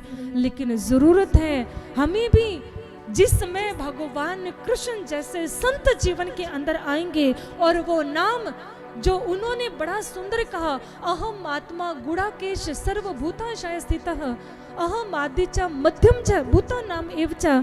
हे अर्जुन, इस संसार का मैं ही आदि अंत और मैं ही आरंभ हूँ। यदि मुझे जानना चाहते हो तो उस दिव्य चक्षु और उस वास्तविक नाम की आवश्यकता पड़ेगी। और जिस समय हम लोग भगवान राम जी के चरित्र को श्रवण करते हैं, उनके अंदर मर्यादाओं को देखते हैं, उनके अंदर ऐसे ऐसे गुणों को देखते हैं, तो शायद मनों के अंदर भी आता होगा ऐसे गुण हमारे जीवन के अंदर क्यों नहीं है। और आप सभी जानते हैं भगवान राम को 14 वर्षों का वनवास मिला, और जिसमें 14 वर्षों का वनवास मिला तो चल पड़े आज वनों की ओर। जिसमें वनों की ओर गए तो वनों के अंदर जाने के बाद जो अयोध्या नगरी थी, अयोध्या वासियों की हालत आप सभी जानते हैं। एक छोटी सी बात मैं आपको बताना चाहूंगी। गुरुदेव श्री आशुतोष महाराज जी अक्सरात एक बात कहा करते हैं। गुरुदेव श्री आशुतोष महाराज जी ने बताया, जिस समय भगवान श्री राम लंका की ओर प्रस्थान करते हैं, लंका की ओर जिसमें वो कूच करने लगते हैं, तो एक रास्ते में एक बाधा थी, वो बाधा थी समुद्र। समुद्र के ऊपर पुल का निर्माण करना था। जिसमें पुल का निर्माण करने की बात आती है तो उसमें भगवान राम के अनेक शिष्य थे, वानरगण थे, भालू थे, नल नील जावंत जी। तो उन सभी को भगवान राम ने आदेश दिया, जाओ आसपास के जितने भी यहाँ पर नगर है, गांव है, उनको बताइए कि मैं संसार के अंदर आ चुका हूँ, आकर मेरा दर्शन करे, और आज सेवा का अवसर उन्हें प्रदान करने आया हूँ, वो समुद्र के ऊपर पुल बनाने में हमारी सहायता करे। गुरुदेव श्री आशुतोष महाराज जी ने बताया, जिसमें वहां पर लोगों ने इस बात को सुना तो कहते हैं कि बहुत सारे लोग जो खुले दिल से उन्होंने इस मौके को स्वीकार किया, सहर्ष स्वीकार किया, जुट गए समुद्र के ऊपर पुल बनाने के अंदर। और कुछ लोग जिन्होंने घर के ताले ही बंद कर दिए, जिन्होंने द्वार ही बंद कर लिए। कुछ लोगों ने सुना लेकिन अनसुना कर दिया। उसके बाद गुरुदेव श्री आशुतोष महाराज ने बताया कि पुल का निर्माण चला, खूब धूमधाम से पुल का निर्माण किया गया, जिसमें पुल बनकर तैयार हो गया। तो गुरुदेव श्री आशुतोष महाराज जी बताने लगे कि भगवान राम ने फिर भेजा और कहा, जाओ उनको कहो पुल का निर्माण हो चुका है, वो सिर्फ आए और मात्र मेरा दर्शन कर ले, इस पुल का दर्शन कर ले, क्योंकि ये इतिहास के अंदर अमर हो जाएगा। जिन लोगों के द्वार बंद थे उनके द्वार तो खुले, लेकिन उन्होंने कहा कि कोई बात नहीं, बाद में देख लेंगे। जिनके खुले द्वार थे उन्होंने कहा कि भगवान राम जा रहे, आएंगे तब दर्शन कर लेंगे। जिन्होंने अवसर लूटना था खूब लूटा, लेकिन महाराज जी ने बताया जो लोग ये कह रहे थे कोई बात नहीं, जब बाद में आएंगे दर्शन कर लेंगे, वो कभी विश्वास नहीं कर पा रहे थे। इसी प्रकार जब भगवान राम लंका की ओर गए, रावण को मारकर जब उन्होंने वापस आना था, लोगों ने थालियां सजा ली, दिए तैयार कर लिए कि राम आएंगे और हम उनकी आरती उतारेंगे, खूब डटकर सेवा करेंगे। लेकिन गुरुदेव श्री आशुतोष महाराज ने बताया कि भगवान राम गए तो पुल से थे, गए तो वो पुल से थे, लेकिन वो आते समय उन्होंने पुल का सहारा नहीं लिया। आए किस पर? पुष्पक विमान के ऊपर। उन लोगों को ये सुअवसर नहीं मिला, ये मौका नहीं मिला। भक्तों, हमारे लिए भी पुल का निर्माण चल रहा है। आज आप भगवान की पावन कथा को श्रवण कर रही हैं और आज भी हमारे लिए पुल है। ये कौन सा पुल? भगवान राम ने निर्मित किया, धर्म का पुल, संस्कारों का पुल। और जो संस्कार नजर आती है भरत जी के अंदर, भरत जी ने जैसे ही देखा, और भरत जी जब देखते हैं कि भगवान राम वनों की ओर प्रस्थान कर गए, तो आप सभी जानते हैं भरत जी के जीवन का त्याग। और जिसमें भरत जी भगवान राम जी के पास पहुंचे, तो उस समय भरत भगवान राम के समक्ष खड़े हुए हैं और उसमें उन्होंने कहा, प्रभु मैं हमेशा से इस बात के ऊपर विचार करता था कि जिसमें बचपन में हम दोनों खेलते थे ना, तो मैं विपक्ष के अंदर हुआ करता था। विपक्ष में इस बात की सांत्वना थी कि आप सामने तो दिख रहे हैं, आप दिख तो रही हैं, लेकिन आज मैं कैसा खिलाड़ी हूं कि आज प्रतिद्वंदी भी नजर नहीं आता। भगवान राम ने कहा, प्रतिद्वंदी नहीं, तुम खिलाड़ी नहीं, तुम एक योद्धा हो। और इस प्रकार इस तरीके से इस खेल को खेलो कि तुम उस ईश्वर की उस द्वार के ऊपर अपनी सेवा को सार्थक कर लो। और भरत आज बहुत उद्विग्न है भगवान राम के वियोग को लेकर, सब कुछ है उसके जीवन के अंदर। लेकिन गोस्वामी तुलसीदास जी चौपाई के माध्यम से बड़ा अच्छा बताती हैं कि भरत जिसके पास सब कुछ होते हुए भी वो क्या उनके भाव चल रहे हैं, क्या उनके मन में चल रहा है, वो क्या अपने विचार गोस्वामी तुलसीदास जी चौपाई के माध्यम से हमारे समक्ष रख रहे हैं। आए श्रवण करते हैं। सो सुख कर्म धर्म जर जाओ, जहना राम पद पंकज भाओ। राम सिया राम जय जय राम, राम सिया राम जय जय राम। जोग कुजोग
देते कृपाल ही गति सबनी के। राम सिया राम जय जय राम। राम सिया राम जय जय राम। बोलो राम राम सिया राम जय जय राम जय राम। किसी भक्त ने बड़ा सुंदर कहा, जर जाए संगत ना चर्चा राम की, दुल्हे बिन बारात कहो किस काम की। और आज यही दशा भरत जी की है।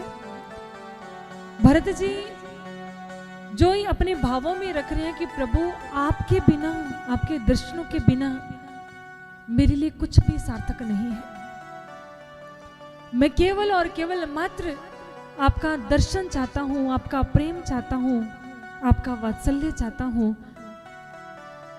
और ये भरत के भाव हैं। लेकिन किस प्रकार भगवान राम भरत के भावों को स्वीकार करते हैं, कैसे, क्या था मां शबरी जी के पास कि भगवान राम को खींचकर अपनी कुटीर तक ले आया।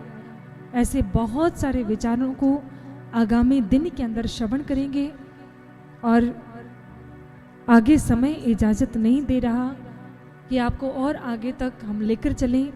आगामी विचारों के अंदर हम श्रवण करेंगे किस प्रकार भगवान राम लंका की ओर प्रस्थान करते हैं। चाहे उनके जीवन में आने वाले विभीषण, सुग्रीव जी, अंगद, नल, नील, किस प्रकार वो उस अखंड भक्ति को प्राप्त कर पाते हैं। ऐसे बहुत सारे विचारों को हम कल के दिन के अंदर श्रवण करेंगे। और आए इस सभा का अंतिम भजन गुरु बहनों के माध्यम से श्रवण करते हैं। और आप सभी से आग्रह है, भजन बहुत सुंदर लगने जा रहा है। तो आप सभी ताली का साथ देंगे? हाँ जी, ताली का साथ देंगे जी? सभी ने ही ताली का साथ देना है। और आए गुरु बहनों के माध्यम से भजन श्रवण करें। और पंजाबी भजन आप सभी के लिए लगाया जा रहा है। स्वाई भजन को श्रवण करने से पहले एक बुलंद जयघोष बोलिए स्यावर रामचंद्र भगवान की, बोलिए स्यावर रामचंद्र भगवान की, कृष्ण बलदेव की, उमापति महादेव की।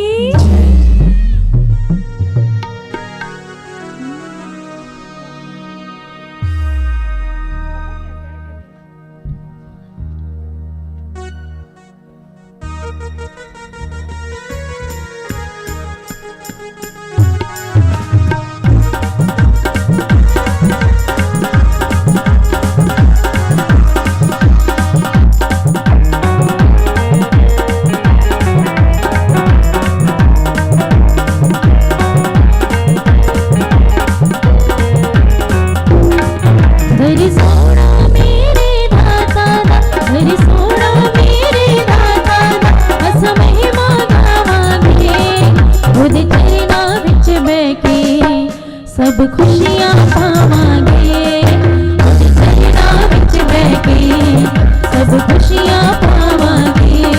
दर सोना मेरे दाता दा, दर सोना मेरे दाता दा, अस महिमा गावांगे। उद चरणा विच बैठे सब खुशियां पावांगे, चरणा विच बैठे सब खुशियां पावांगे।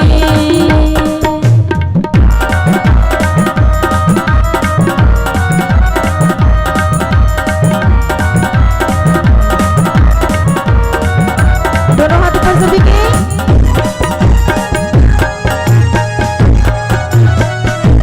जय हो।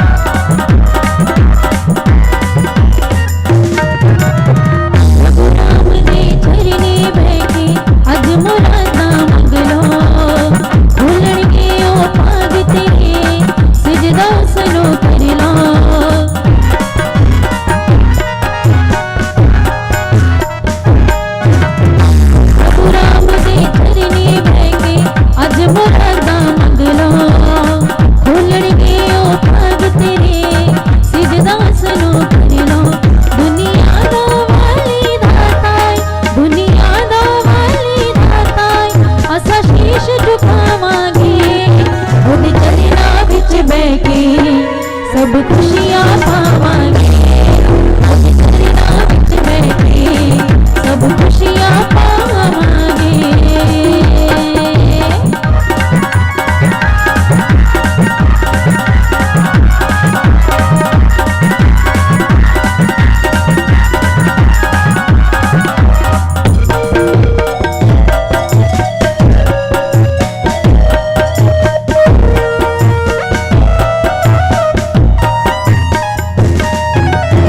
प्रभु राम दी प्रीति सच्ची कर्मा वाला पावे, जेड़ा उसनो प्यार है करदा नरक विच जावे।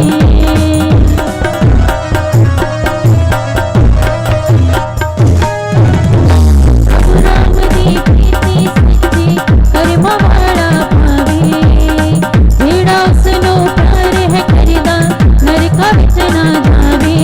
ओदे नाम दी माला पाके ओदे नाम अज खुशियां मनावांगे, ओदे चरना विच बैठ के सब खुशियां पावांगे, ओदे चरना विच बैठ के सब खुशियां पावांगे। दर सोना मेरे दाता दा, दर सोना मेरे दाता दा असीं महिमा गावांगे, ओदे चरना विच बैठ के सब खुशियाँ पावांगे, चरना विच बैठे सब खुशियाँ पावांगे, ओदे चरना विच बैठे सब खुशियाँ पावांगे, ओदे चरना विच बैठे सब खुशियाँ पावांगे, ओदे चरना विच बैठे सब खुशियाँ पावांगे, सब खुशियाँ पावांगे, सब खुशियाँ पावांगे।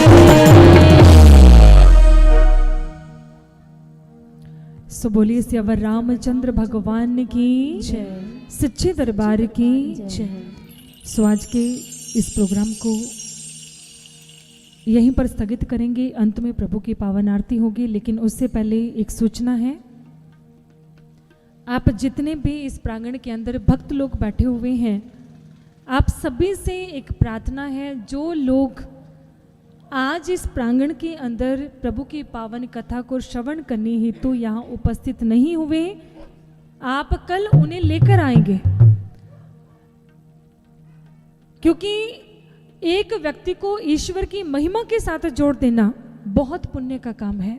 इसलिए आप सभी से आग्रह है, आप ज़रूर इस सेवा को पूरा करें, आसपास खूब संदेश दें और कल बहुत लोगों को लेकर आएं, ताकि वो भी प्रभु की पावन कथा को श्रवण कर सके। सो इसके बाद प्रभु की पावन आरती करेंगे। सो बोलिए सदगुरु महाराज की, सच्चे दरबार की।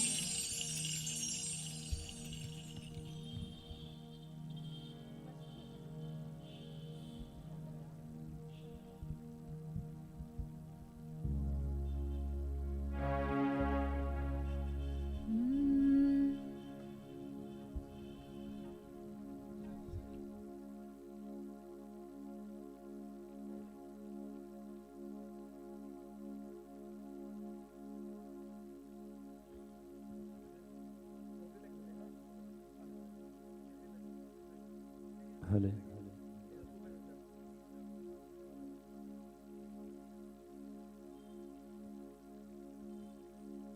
बोल सियापति रामचंद्र की। आज श्री राम दरबार का पहला दिन और ये 39वां राम दरबार है। दिव्य ज्योति जागृत मंच की तरफ से ये बहुत ही सुंदर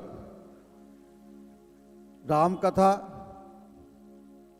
बहन नीमा भारती जी और सभी उनकी साथ बहनों ने आज जो कथा की है उसका आपने नंद माना है। जैसे कि हम सब जानते हैं कि हरनामदासपुरा जन कल्याण सभा की तरफ से ये हर साल कार्यक्रम होता है। पिछले 2 साल कोरोना की तरह के कारण नहीं कर पाए और इस बार फिर हमारी टीम ने प्रयास किया है कि इसको आगे बढ़ाया जाए और मोहल्ला निवासियों से हमेशा अपेक्षा रहती है कि वो हमें सिर्फ दर्शन देकर ही हमारा हौसला बढ़ाए और उसमें भी जैसे बहन जी ने कहा कि कंजूसी करते हैं, ये कंजूसी हमें भी खलती है। और इतना बड़ा मोहल्ला है, लगभग 10,000 की आबादी है और जितने लोग आप हैं वो आप देख रहे हैं। जितना प्रयास हमारी टीम करती है, लगभग 1 महीना इस कार्यक्रम को आयोजन करने में सभी जो कार्यकर्ता साथी हैं उनका लगता है। इसमें हम 2 दिन का राम दरबार और तीसरे दिन निःशुल्क आंखों का ऑपरेशन कैंप का आयोजन करते हैं। इस बार भी जन कल्याण सभा की तरफ से 20 तारीख को 11 बजे से लेकर 2 बजे तक जैन भवन कपूरथला रोड पे आंखों का फ्री ऑपरेशन कैंप का आयोजन किया जाएगा, जिसमें डॉक्टर शैली गोयल जी आंखों का चेकअप और ऑपरेशन का काम करेंगी और जो भी लोग चाहवान हैं या ज़रूरतमंद हैं वो इस कैंप में भाग ले सकते हैं। आज हमारा लाइव टेलीकास्ट साथ साथ में चैनल में हो रहा है। ये भक्ति चैनल है और प्रेम जी और सचिन जी जो इस चैनल का प्रबंध करते हैं। चैनल का नाम है ग्लिम भक्ति। ये चैनल हमारा साथ साथ आज रिले कर रहा है, कल भी करेगा और जो लोग आज नहीं आ सके उनसे निवेदन है कि कल वो सारे यहाँ पर आएं और अगर संख्या ज़्यादा होगी तो अगले साल हम इसको 2 दिन की बजाय 4 दिन करेंगे। जैसे हम पहले 4 दिन, 6 दिन और 7 दिन तक भी कर चुके हैं। और अगर आप हमारा हौसला बढ़ाएंगे, बाकी व्यवस्था की कोई प्रॉब्लम नहीं है, हमारी टीम इसमें सक्षम है, वो पूरी तरह इसको अरेंज करती है। जैसे कि हमारी प्रथा है, लोग तो इनाम देते हैं जो काम करते हैं, हम इनाम देते हैं जो सुनते हैं।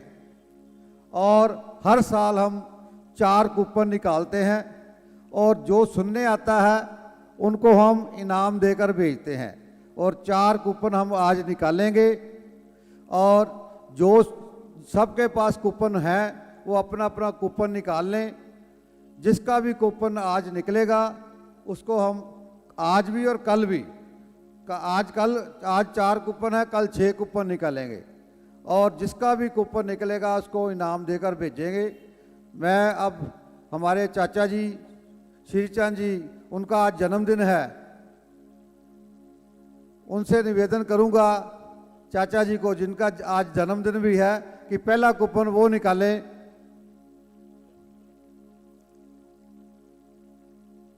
जैन साहब से निवेदन है कि वो चप्पल बूट आज चाचा जी थे, इधर आओ मेरे को।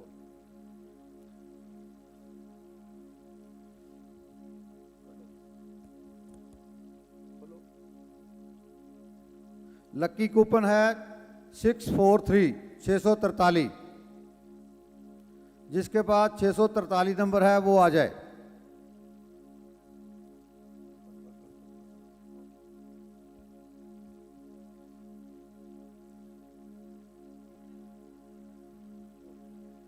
सिक्स 4-3 643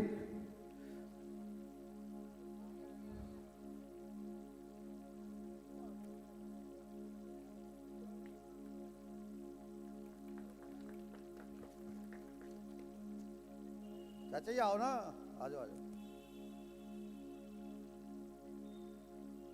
यही है, इधर हो, सीधा सीधा सीधा। नाम के कहाँ से हो? बस्ती बावा खेल से आए हैं और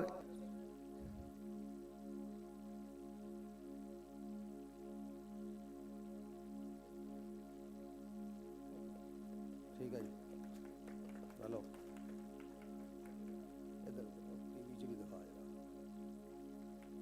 चाचा जी आओ ना इधर, चलो ठीक है जी। अब मेरा निवेदन है पवन जी पौडी साहब जो हमारी सेवा करते हैं हमेशा, दूसरा कूपन वो निकालेंगे, पवन जी।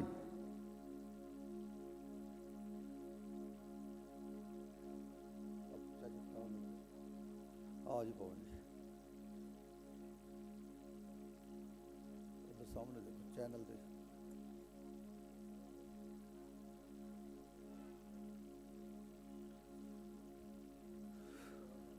कूपन नंबर है 677 677।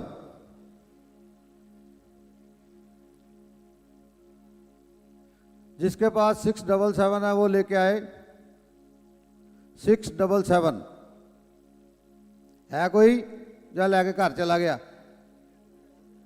सो तो नहीं गया? 677 नंबर, फिर दोबारा बोल दो 677, कैंसिल कर दिए। लो पार दिए तो फिर चलो जी, अगला दूसरा थल्लो कटो, थल्लो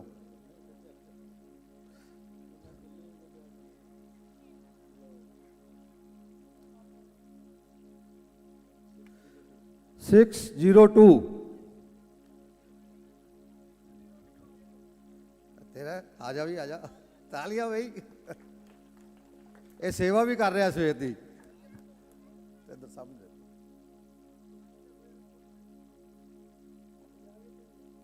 दोनों लो जी, देख लो 602 ही है, चलो जी आओ जी पवन जी, लो लो जी इधर अगे हो, अगे हो।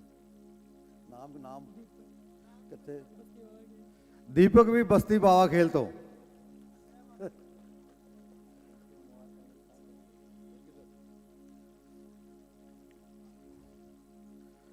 नैक्सट कूपन मैं भैन जी को कहांगा तुसी कड्डो।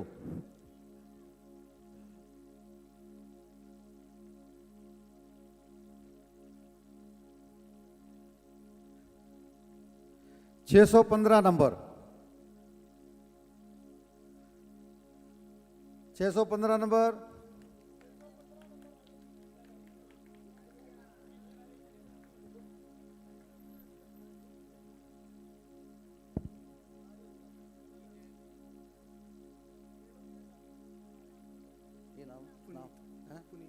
पुनीत जैन जी, सामने देखो।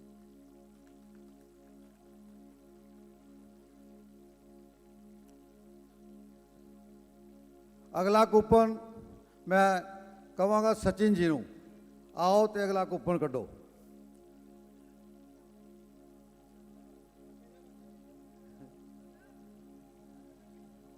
जय श्री राम। 657 657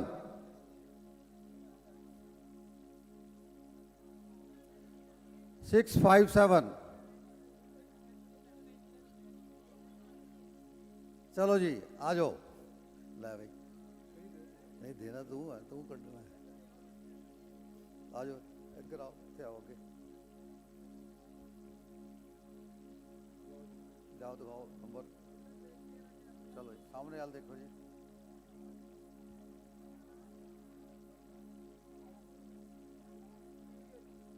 धन्यवाद जी।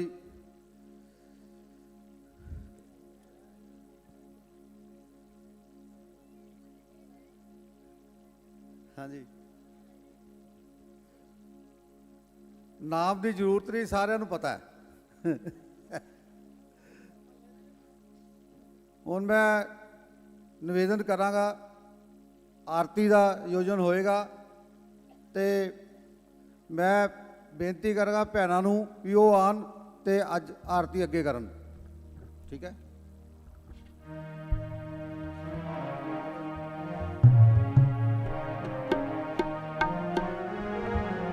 हेलो, आप सभी अपने स्थान पर खड़े हो जाएं। ਸਾਰੇ ਪ੍ਰਸ਼ਾਦ ਲੈ ਕੇ ਜਾਣਗੇ। ਪ੍ਰਸ਼ਾਦ ਇੱਥੇ ਬੈਠੇ ਬੈਠੇ ਹੀ ਮਿਲੇਗਾ।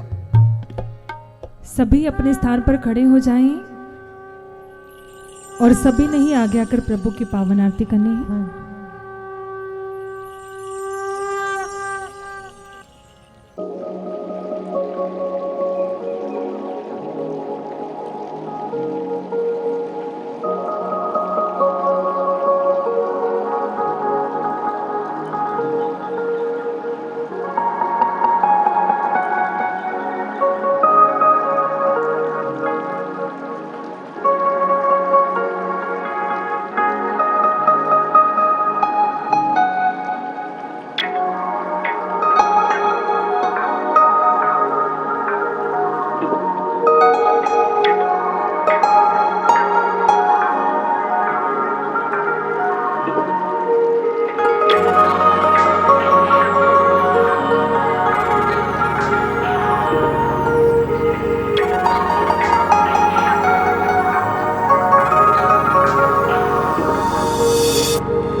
रक्षक तुम मेरे,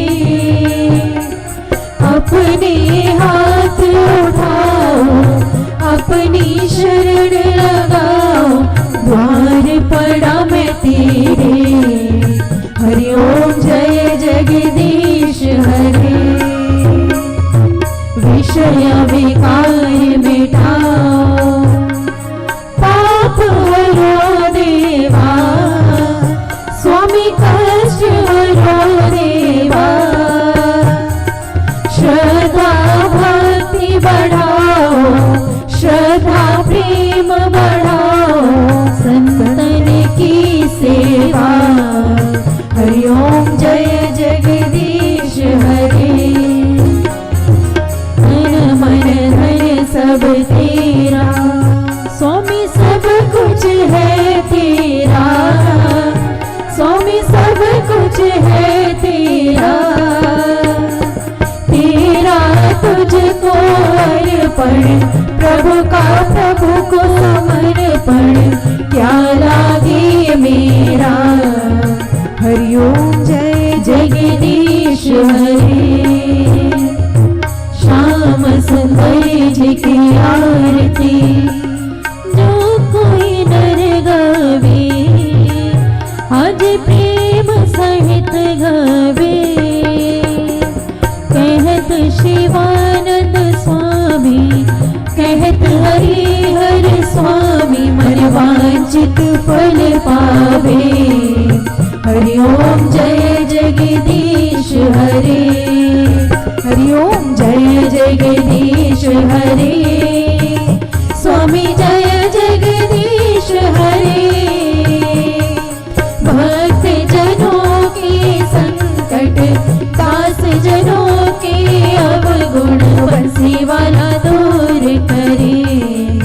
हरिओम जय जगदीश हरे। हरिओम जय जगदीश हरे। हरिओम जय जगदीश हरे। कर्पूर गौरम करुणावतां सार सारम, भुजगेन्द्रहारम सदा वसन्तं हृदयारविन्दे। भवं भवानी सहितं नमामि, भवं भवानी सहितं नमामि। त्वमेव माता च पिता, त्वमेव बन्धुश्च सखा, त्वमेव त्वमेव विद्या द्रविणं, त्वमेव त्वमेव सर्वं मम देव देव। त्वमेव सर्वं मम देव देव, सर्वं मम देव देव।